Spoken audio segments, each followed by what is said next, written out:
If you look at the consequences of what Netaji did, then you realize the contribution of this great man.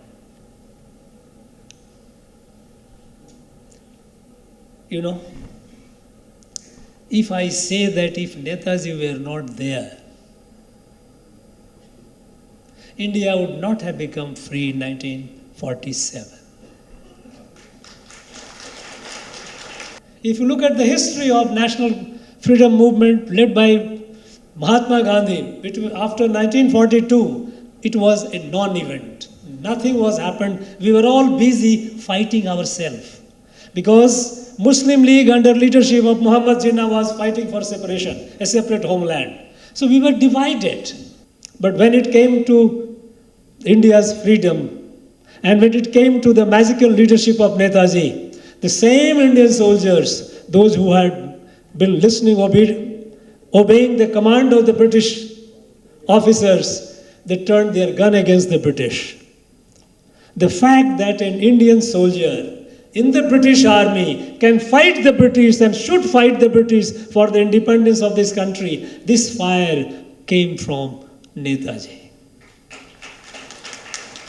What made you leave India so soon? And then he says, was it the non-cooperation of the Indian National Congress? And Attlee, with a smirk on his face, said, when he talked about impact of the non-cooperation, he said, minimal. That was not a factor. So what paid you? He said, it was the fear of the British that they were not secure in India after the revolt of the Navy and rebellion of the Air Force.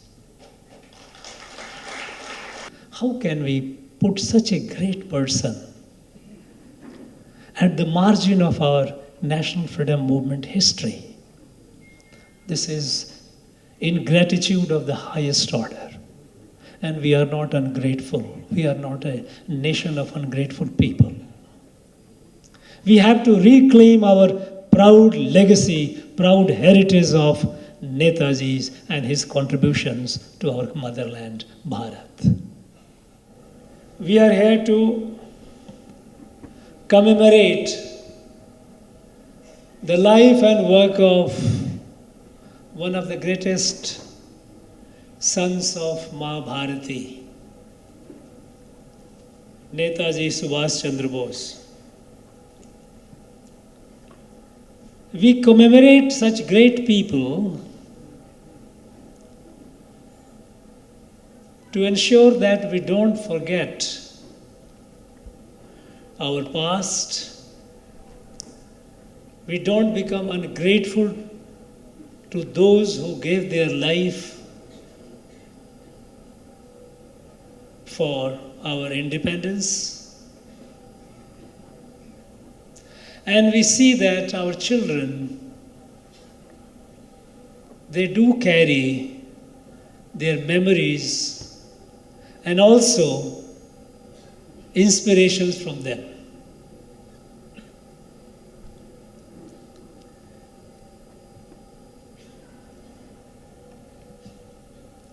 Unfortunately, after the British left,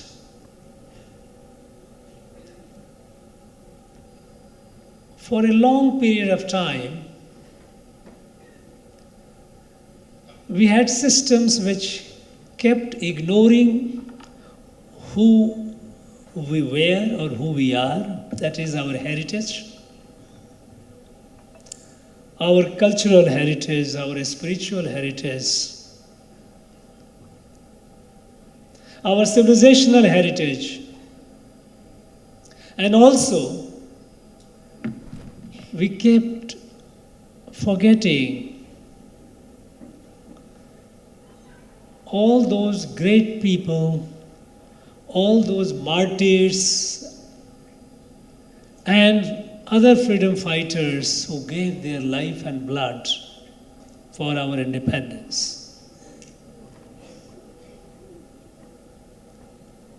The nation set on building all anew forgetting our heritage, forgetting our past heroes, as if everything began new after the British left. And in the process, we got confused because our heritage and our heroes, they live in our hearts, they live in our DNA. It's not easy to forget them, it's not easy to erase them. But this confusion has taken a huge toll on our national progress and also on our national esteem.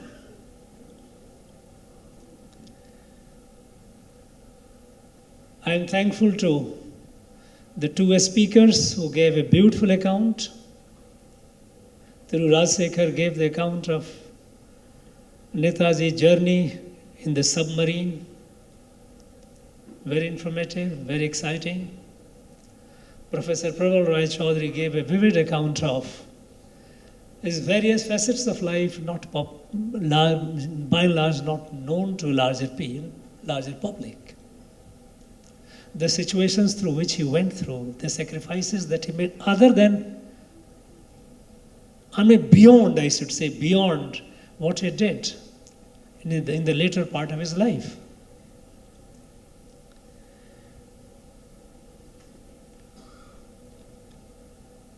And I feel surprised that here in this land, because we know that in his Azad Hind Fauj, Indian National Army, perhaps the largest number of soldiers and commanders, those who fought, were from Tamil Nadu. They were Tamil people. And I'm not surprised because they were Tamil people who has fought the largest number, but surprised because we do not have much here by way of academic chairs to do researches on Netaji, to study and tell the students, tell the future generations what he did. And what our own people from this land, they did for the freedom of our country. Somehow, the national freedom movement has not got adequate attention here in this land. We have been celebrating, and rightly so, Velu Nachiyar, Veer Bangai. We are all proud of her. We do quote sometime Bharati, V.O. Chidambaram Pillai, and others. But there are large number of people from this land who have given their life for the freedom of our country. And perhaps a large number of them were associated with Netaji. They fought for the freedom of our country along with Netaji. And so it is natural for anyone to expect that in our university we will have Netaji chairs.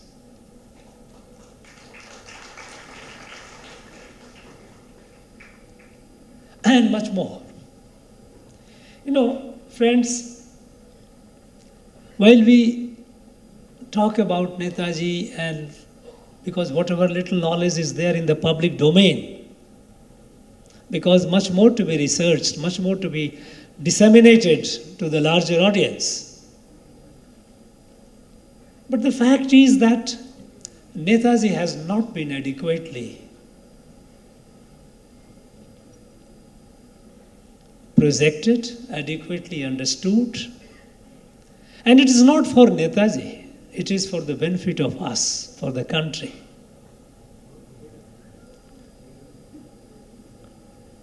Imagine, at that point of time, he had the vision to have a women battalion.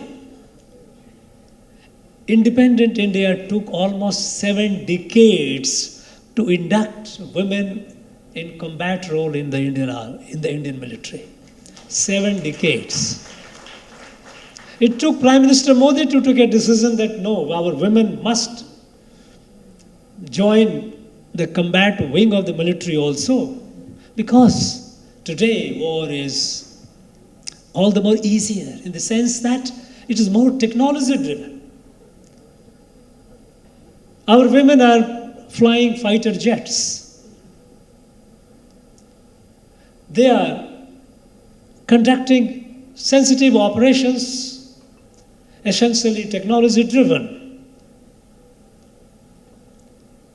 They are at the frontier of every aspect of our national life. But for long we kept them confined only to the nursing part of the military. But Netaji was such a great visionary, such a far-sighted person. He did it at that point of time, and we have a living testimony of our Tirumati Lakshmi Krishna.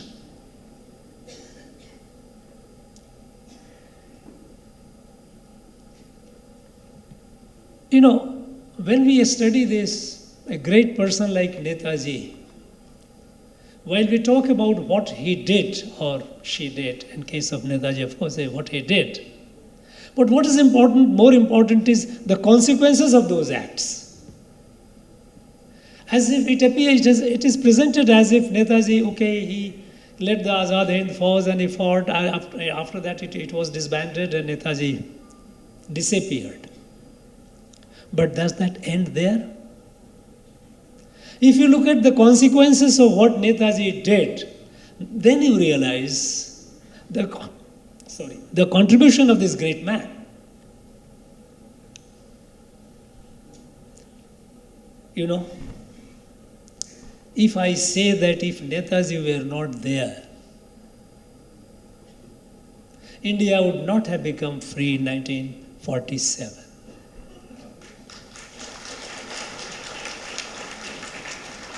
Because after this second war began and the non-cooperation movement by the Indian National Congress had fizzled out. If you look at the history of national freedom movement led by Mahatma Gandhi, after 1942, it was a non-event. Nothing was happened. We were all busy fighting ourselves.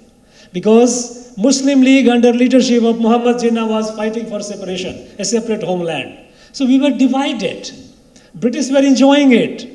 There was no worthwhile resistance to the British rule in India after 1942, in fact after the war broke out. We kept saying that we will not cooperate. We kept asking the British to give us the promise that we will cooperate if you agree to make us independence, which they were not agreeable. But the fact is, on the ground, British had no problem. In India, they could have continued for many more years.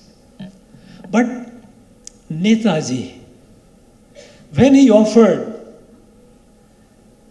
a military resistance when he stabilized the government in exile, Azad Hind Sarkar, backed by a military led by an able commander, and the military which fought the British on the ground, which defeated the British in several pockets of their strongholds. A visionary who had the vision to have alliances, military alliances with foreign powers. This military fight with the British by Indian soldiers, organized with a government in exile, recognized by a certain number of countries, equipped with military wares. That did not end with just disbanding of the Indian National Army. It ignited a fire within all the Indian soldiers within the British Army. And while we know that by September 1945, when it was disbanded, within a few months, within 6 months, Indians in British Navy revolted in February 1946. On 18th of February 1946, when the Indian Marines, Indian soldiers in the British Navy, they revolted and they took control of all the 20 warships of the British. The whole Indian Ocean, the whole Royal Navy was paralyzed. They were so scared. The British were so scared. And it did not end with that. While the in the British Navy, they revolted and seized the warships with all the war guns. Indian Air Force went on a strike.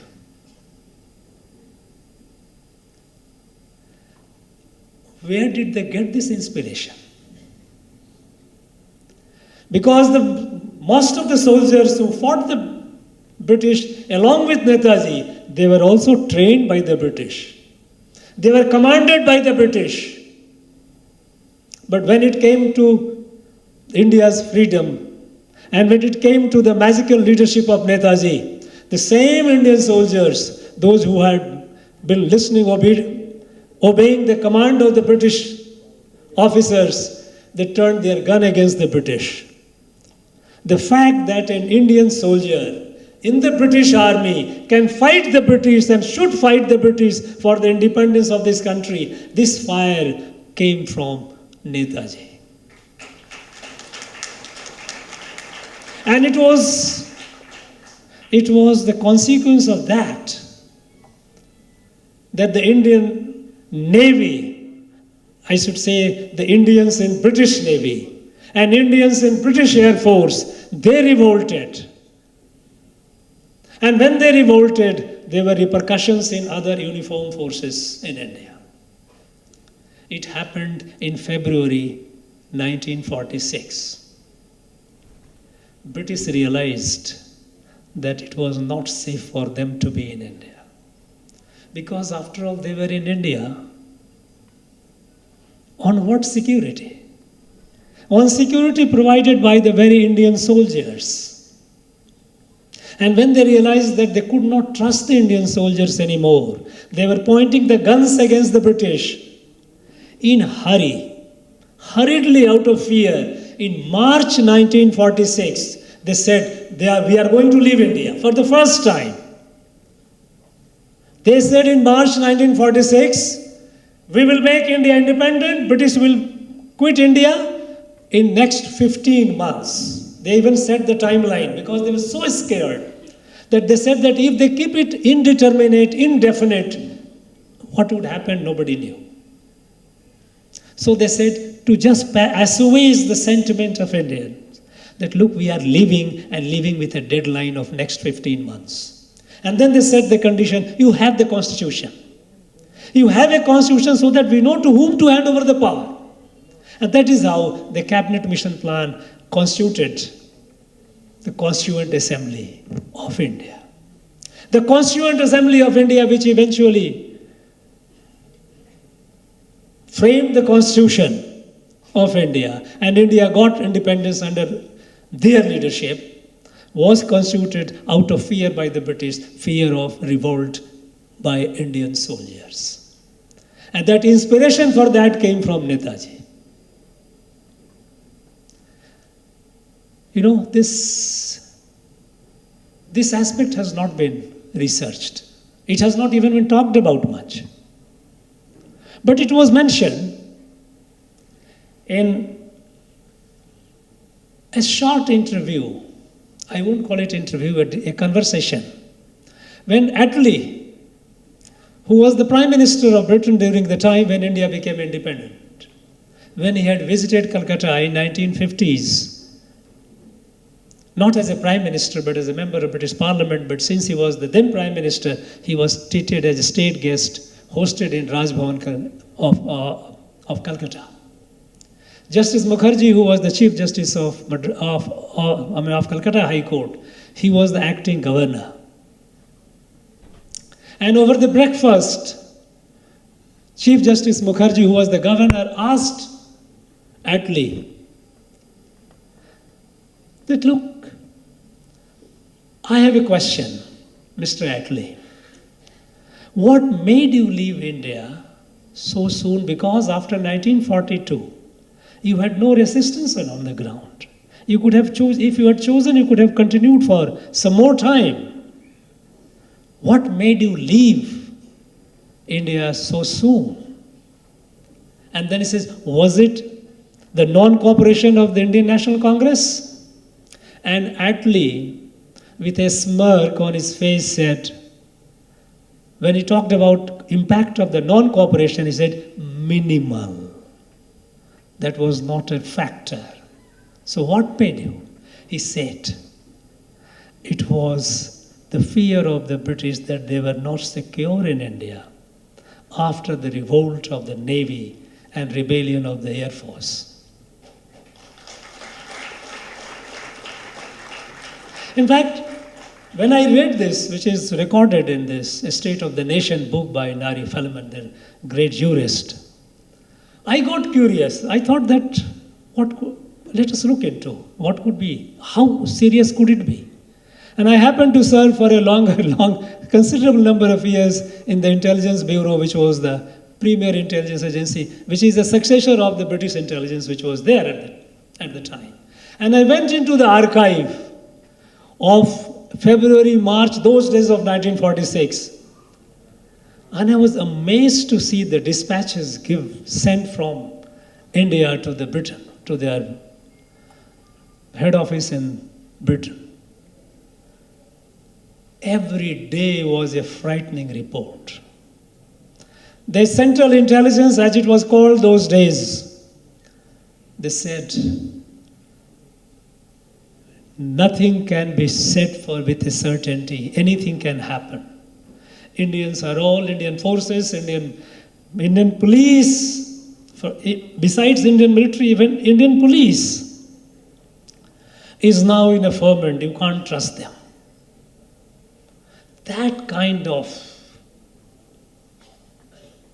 insecurity which the British get because of this, that they got so panicked that within a month of this revolt, they said they will make India free. Now, if you come to think of it, the consequence of what Netaji did. This is far more important. And if one says that our freedom we owe to a great deal to Netaji, it is not an exaggeration. How can we put such a great person at the margin of our national freedom movement history? This is ingratitude of the highest order. And we are not ungrateful. We are not a nation of ungrateful people. We have to reclaim our proud legacy, proud heritage of Netaji's and his contributions to our motherland, Bharat.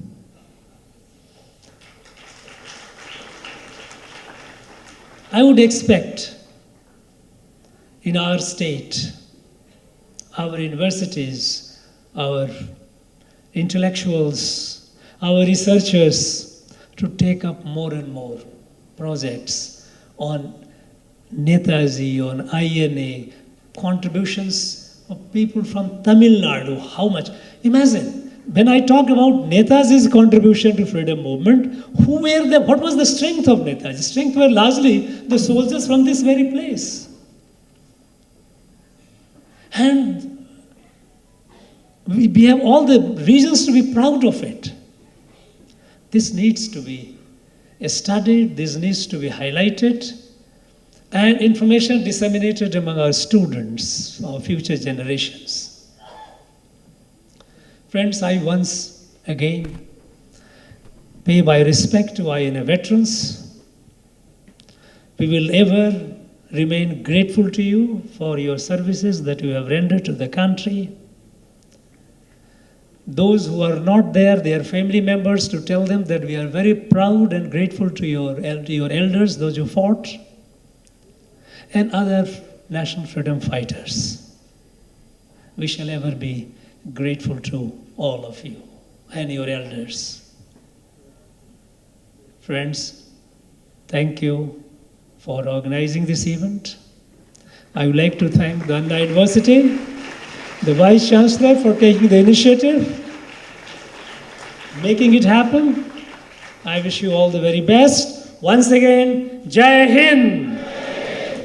மாண்புமிகு சுதந்திர போராட்ட வீரர்களுக்கும் சுதந்திர போராட்ட வீரர்களின் குடும்பத்தாருக்கும் மேடையிலும் அரங்கத்திலும் அமர்ந்திருக்கும் தேசப்பற்றாளர்களுக்கும் என் வணக்கம்.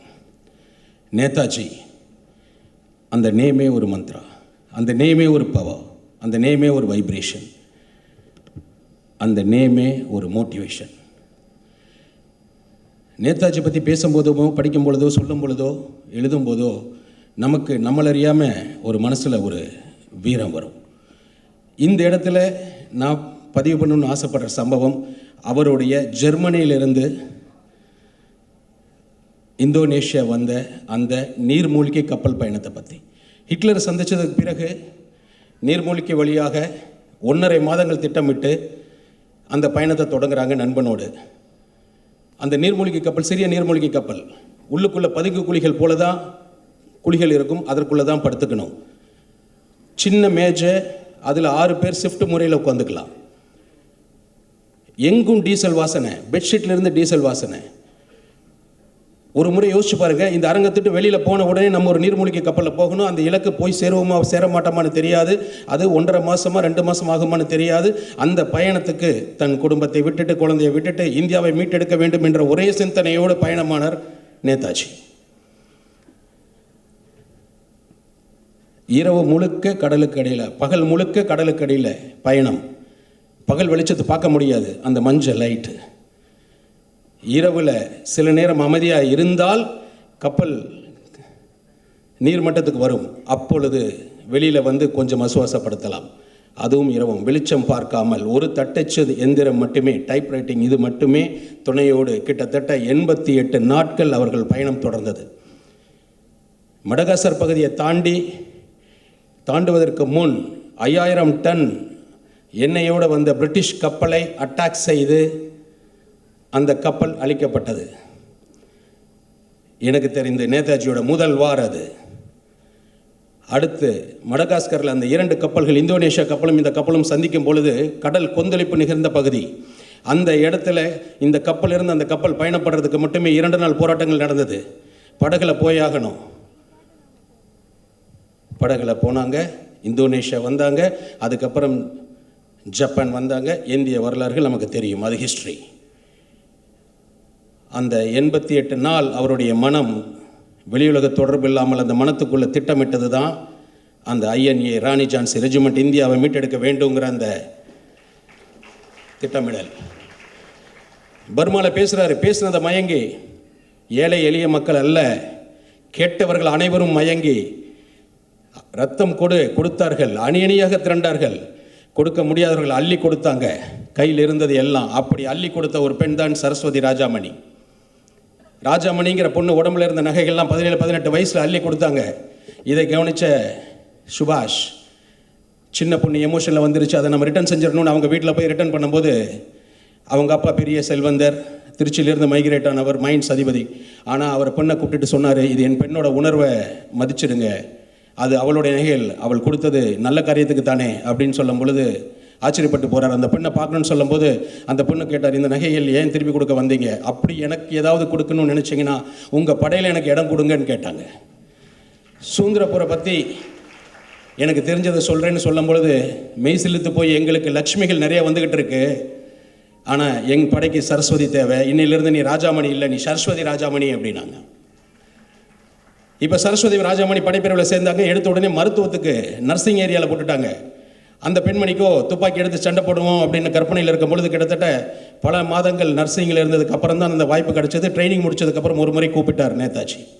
கூப்பிட்டு சொன்னார், இனிமேல் நீ சரஸ்வதி மல்ல ராஜாமணி இல்லை, இனி மணி, ஆண் வேஷம் விட்டு பிரிட் ரெஜிமெண்ட்டில் போய் வேலை செய், நீ உளவாளி அப்படின்னார். இந்தியாவுடைய முதல் பெண் இளம் உளவாளி நம் சரஸ்வதி ராஜாமணி. ஆண் வேஷமிட்டு பிரிட்டிஷ் ரெஜிமெண்ட்டுக்குள்ளே மணிங்கிற பேரோட அந்த பெண்மணி வேலை செஞ்சாங்க. வேலை செய்யும்போது ஏகப்பட்ட துப்புகள் கொடுக்குறாங்க. அதற்காக அது வெகு அளவில் பயன்பட்டது போர்க்கு திட்டங்களுக்காக.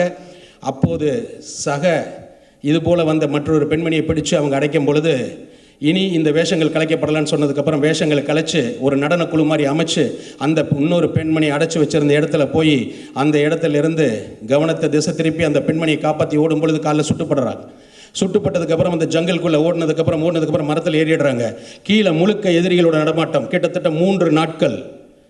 அந்த 3 நாட்கள் அமைதியாக காலில் ரத்தத்தோட, குண்டடிப்பட்ட ரத்தத்தோடு அதை கட்டியிருக்கும் போது அதை சரஸ்வதி நம்ம சென்னையில் தான் வாழ்ந்தாங்க. இறுதி காலத்தில் அவங்களோட பேட்டிகள் எப்படி சொல்லியிருப்பாங்கன்னா, அந்த 88 நாள் பயணத்தில் நேதாஜி எப்படி இறுக்கமாக இருந்தாரோ அந்த கேட்டு கேட்டு வளர்ந்தங்க நாங்கள். அந்த 3 நாள் மரக்கிளைகளுக்குள்ளேயே இருப்பது எங்களுக்கு பெரிய விஷயமா படலை. அதே போல் ஒரு போராளிக்கு மருத்துவம் தெரியணும்னு அவர் சொல்லிக் கொடுத்ததை ஏன் எங்களை ஃபஸ்ட் எய்ட் அப்படிங்கிறத கற்றுக் கொடுத்தாருங்கிறத நாங்கள் உணர்ந்தோம் அப்படின்னாங்க. இப்படி நேதாஜியை பார்த்தவர்களுக்கும் அந்த வீரம், கூட இருந்தவர்களுக்கும் வீரம். இது போல் நீரா ஆரியாங்கிற ஒரு கதை. சாதாரண பெண் அல்ல நீரா ஆரியா. சிறு வயதில் கங்கையும் கடலும் கலக்கிற இடத்துல அவள் நீரில் மாட்டிக்கிறா. அப்போ ஒருவர் காப்பாற்றிடுறார். பெரிய வசதியான குடும்பம். மாப்பிள்ளை பார்க்கும்போது தேடி வந்த மாப்பிள்ளை அரசாங்க அதிகாரி. அவங்களுக்கு கட்டி கொடுக்கணும்னு ஆசைப்படுறாங்க. அவங்க அப்பா திருமணம் முடியுது. ஆனால் இவளுக்கோ சுதந்திர வேட்க, எப்படியாவது நேதாஜி படையில் போய் சேரணும்னு கணவன்கிட்ட சொல்கிறான். கணவனும் சப்போர்ட் பண்ணுறாரு போய் சேருன்னு. ஆனால் என்ன விஷயம்னா, அந்த கணவன் தேடி பிடித்து இவளை கல்யாணம் பண்ணது, இவளோட எண்ணெய்க்கு பழகினது எல்லாமே கணவன் ஒரு பிரிட்டிஷ் ஆள். அவருக்கு இடப்பட்ட பணி நேதாஜியை நேரடியாக கொள்ள வேண்டும் என்பதுதான். இப்படி ஒரு சூழ்நிலையில் தன் மனைவியை உளவாளியாக பயன்படுத்தணும் அவன் முடிவு பண்ணுறான். இந்த விஷயம் தெரிஞ்சு அவனுடைய முதல் அட்டம்ப்டில் இந்த பொண்ணு கணவனை கொன்று விடுகிறாள், நீரா ஆரியா. அப்போ சொல்கிறா, சிறு வயதில் என்னை காப்பாற்றியவர் நேதாஜி. அந்த கடலில் தண்ணியில் மாட்டும் போது காப்பாற்றியவர் நேதாஜி. அவர் கொடுத்த உயிர், அவர் மீட்டெடுத்த உயிர் அவருக்காக மட்டுமே, அவருடைய எண்ணத்துக்காக மட்டுமே. அவருடைய எண்ணம் இந்தியாவை மீட்டெடுக்க வேண்டும், அந்த எண்ணத்துக்காக மட்டும்தான். இதில் கணவன் எனக்கு தெரியவில்லை, அவரோட உயிர் மட்டும்தான் தெரிஞ்சது, அவருடைய விசுவாசம் மட்டும்தான் தெரிஞ்சதுன்னு சொன்னான். அதற்கப்புறம் அவள் அரெஸ்ட் பண்ணப்பட்டு அந்த மண்ணில் இருக்கும்பொழுது அவளை வெகு அளவில் டார்ச்சர் பண்ணுறாங்க. நீ ஒரு உளவாளியாக இருந்திருக்கிற, நீ ஒரு மேய்க்காப்பில் படையில் இருந்திருக்கிற. அவருடைய வேற போட்ஸ்லாம் கேட்கும் பொழுது என் நெஞ்சுக்குள்ளே இருக்குன்னு சொல்லும் பொழுது அந்த அந்தமான் சிறைச்சாலையில் இந்த கொடூரர்கள் அவர்களுடைய மார்பை இடுக்கி கொண்டு இழுத்து அறுக்கிறார்கள். அப்பவும் சொல்லலை. இப்படி இந்த கதைகளை கேட்க கேட்க கேட்க சிலித்து போகுது. இது ஒன்று மட்டுமா? ஒரு சரஸ்வதி ராஜாமணியா? இங்கே இருக்கிறாங்க எத்தனை பேர், அவங்க குடும்பத்தார்கள் எத்தனை பேர்? இந்த கதைகள் அடுத்த சமுதாயத்துக்கு நம்ம சொல்ல வேண்டாமா? எடுத்துகிட்டு போக வேண்டாமா? அது கடமை இல்லையா? இப்படி அத்தனை கதைகளும் வருங்கால சமுதாயத்திற்கு சொல்லப்பட வேண்டும். அவர்களுக்கு இந்த மண்ணுடைய வரலாறு, இந்த மண்ணை வீட்டெடுத்த வீர வரலாறுகள் முழுமையாக தெரிய வேண்டும். உண்மையான வரலாறுகள் தெரிய வேண்டும். என்னுடைய சக்ரா சார்பாக எனக்கு ஒரு பெரிய கனவு இருந்தது. அந்த கனவை நம் மாண்புமிகு பாரத பிரதமர்கிட்ட நான் எடுத்து வச்சேன். இந்த நீர்மூழ்கி கப்பலை என் தமிழகத்தில் நான் ஒரு இடத்தில் நிர்மாணிக்க வேண்டும். 2 தளம் தண்ணீருக்கு அடியில், 2 தளம் தண்ணீருக்கு மேலே அது ஒரு ஐஎன்ஏ உலகமாக இருக்க வேண்டும் என்று என் கனவை சொன்னேன். அதை நடத்தி முடி கூட இருக்கிறோம் என்றார். விரைவில் அது நடைபெறும். உங்களோட ஆசீர்வாதத்தோடு நடைபெறும் என்ற நம்பிக்கை இருக்கிறது. மாண்புமிகு ஆளுநர் அவரோடு எனக்கு ஏற்பட்ட 2 சந்திப்புகள். முதல் சந்திப்பில் அவர்கிட்ட பேசும்போது இது போல் நிறைய கதைகளை நான் சொல்ல ரொம்ப சந்தோஷப்பட்டார். உன்னுடைய எல்லா பணிக்கும் துணை நிற்பேன்னு சொன்னார். என்னுடைய தியாகச்சுவர் நாடு முழுக்க கட்டப்பட்டு இருக்கு, அதுக்கு முழுமையாக கூட நிற்பேன் என்று சொன்னார். இன்றே நான் ஐஎன்ஏல இருக்கிறவங்களுக்கு தெரியும், ஐஎன்ஏவோட மெயின் கேம்ப் சோன்பூரியில் பயணம் செய்து அங்கிருந்து அந்த புனித மண்ணை எடுத்துகிட்டு வந்தேன். நேதாஜி உங்களுக்கெல்லாம் எங்கே ட்ரைனிங் கொடுத்தாங்களோ அந்த புனித மண் எடுத்துகிட்டு வந்திருக்கேன். அந்த புனித மண் 8 தியாக சுவர்களும் இந்த ஐஎன்ஏ உலகம் நிறுவப்படும் என்பதை உங்கள் ஆசீர்வாதத்தை வேண்டி கேட்டுக்கொள்கிறேன். நன்றி, வணக்கம். நான் விவேகானந்த காலேஜில் படித்தேன். இப்போது விவேகானந்த ஆடிட்டோரியமில் பேசும்போது இன்னைக்கு ரொம்ப சந்தோஷம். I come from the land of Netaji. It is a proud privilege for me today to be here to speak on the occasion of the 127th birth anniversary of the liberator of India, Netaji Subhas Chandra Bose. It is, I think we are half an hour before the time Netaji would be born. Netaji was born around noon time on 23rd January 1897. And I guess it was perhaps the same time when Swami Vivekananda was meditating, contemplating on the rock at Kanyakumari, and the vision of Mata Bharata was dawning at him. This is not oft discussed in our history book that from very childhood, Netaji was indently a very spiritual person. He was a seeker. And his seeker from his childhood led him to Sri Aurobindo and to Swami Vivekananda. Sri Aurobindo, in fact, considered Swami Vivekananda to be his guru. And surprisingly, one day, Netaji's father, Janakinath Basu, who was an attorney and who had a flourishing practice at Cuttack. Netaji lived in Cuttack. He was born in Cuttack. His house is a national memorial in Cuttack. Janakinath Basu, to his surprise, would find a photo of Khudiram Bose, young Khudiram Bose, in Netaji's study. So Netaji Subhas Chandra Bose was initially educated in a Christian Baptist missionary school in Cuttack and later at Ravenshaw Collegiate School, which is now the famous Ravenshaw University. Later, along with his elder brothers, Sharat Chandra Bose, the other national leader who was with the Congress party, he would shift to Calcutta and they would all join the Presidency College. Interestingly, Netaji in his memoirs would write about his family and would recount 26 previous ancestors. He would go back, he would trace his ancestry and say that they come from the northwestern region of India, and he would trace his ancestry back and he would recount that some of his ancestors served as ministers in the Pala and Sena dynasty of Bengal. And that is quite remarkable. He would write, his biography is unfinished. I have got a copy for you, sir, today. The Indian Pilgrim. And there's an incident which is part of the popular history discourse. There was this Professor Oten in Presidency College. He was extremely abusive towards the Indians, and there was an incident where he was beaten up, brushed up by the Indian students, and as a result of that, Subhash Chandra Bose was rusticated from Presidency University.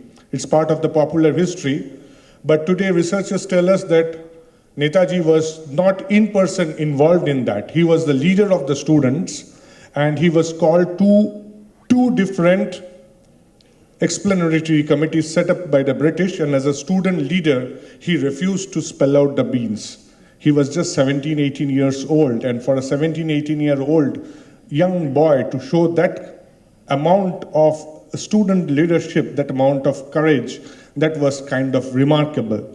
And after he was moved out of Presidency College, Sir Ashutosh Mukherjee got him into the Scottish Church College, and there was no looking back for him. He excelled in his education.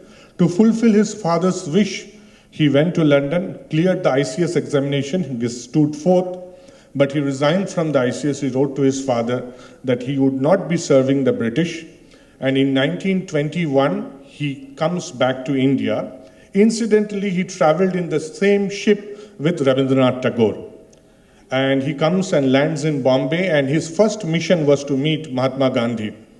He meets Mahatma Gandhi on 16th January 1921.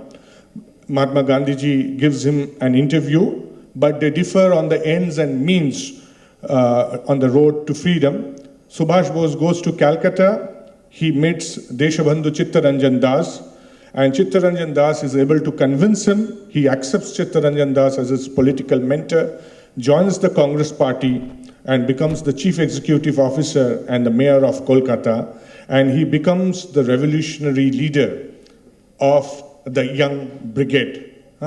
In Bengali, we call it Tarun Turki. Immediately, he becomes, a kind of craze amongst the people. And, his active political life in India is just for 20 years. And out of these 20 years, 12 years he is in prison. 8 years he has an active political life outside the prison. In 1925, he is arrested. He is sent to Mandalay. Most of our national leaders are not sent to Mandalay except Tilak. They are sent to A-grade prisons.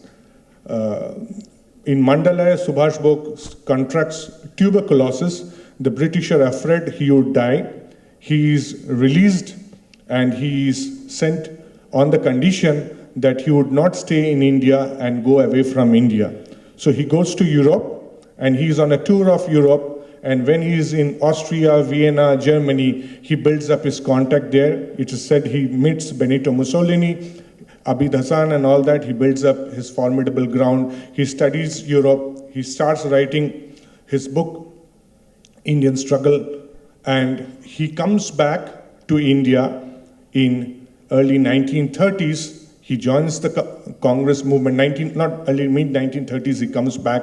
And in 1938, he is elected the president of the Indian National Congress. Look at the popularity. He is elected the president of the Indian National Congress.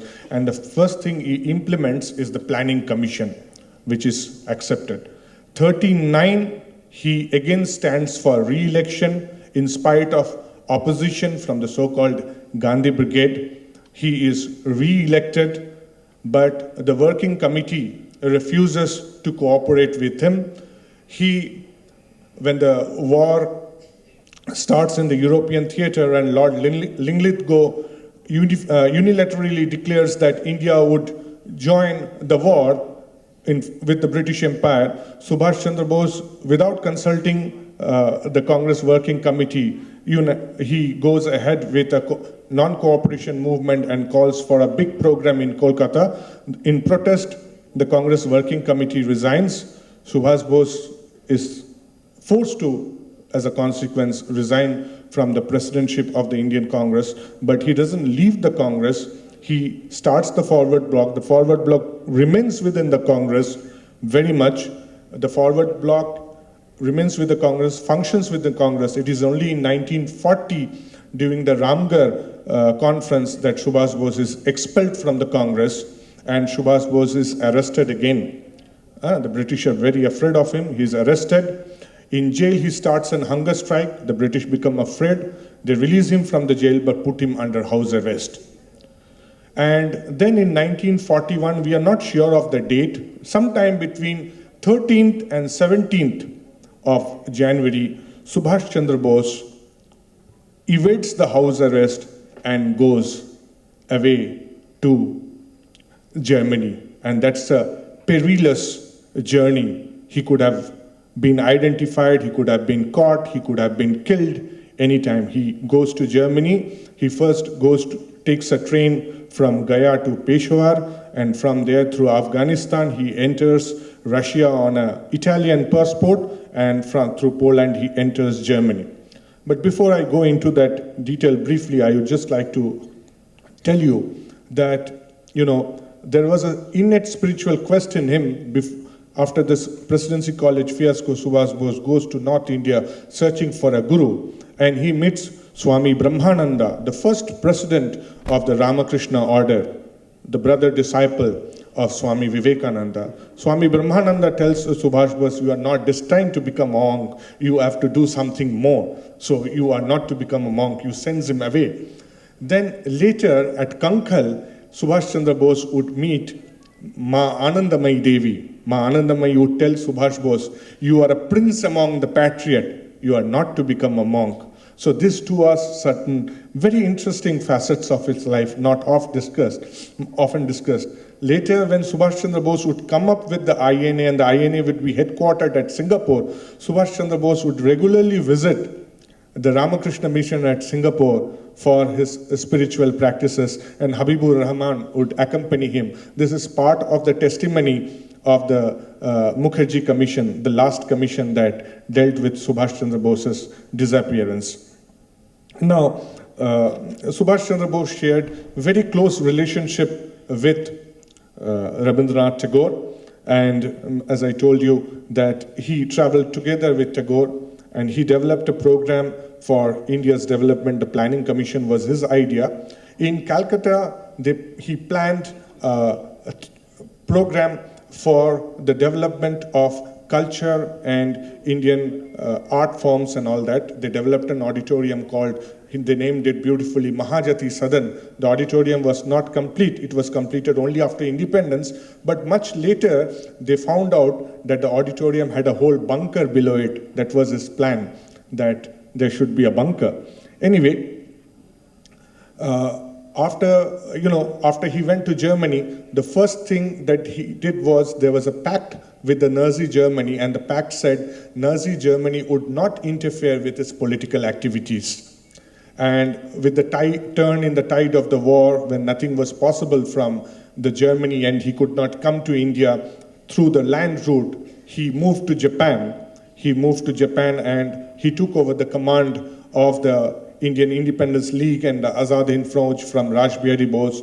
We know the story. The old Azad Hind Fauj under Captain Mohan Singh was disbanded. The Azad Hind Fauj came over, new Azad Hind Fauj came over under him with a new command structure. At its height, the Azad Hind Fauj had more than 40,000 soldiers, and it was divided into 3 brigades: Gandhi Brigade, Nehru Brigade, and Subhas Brigade. And it had 1 regiment at that time. It was a full voluntary force.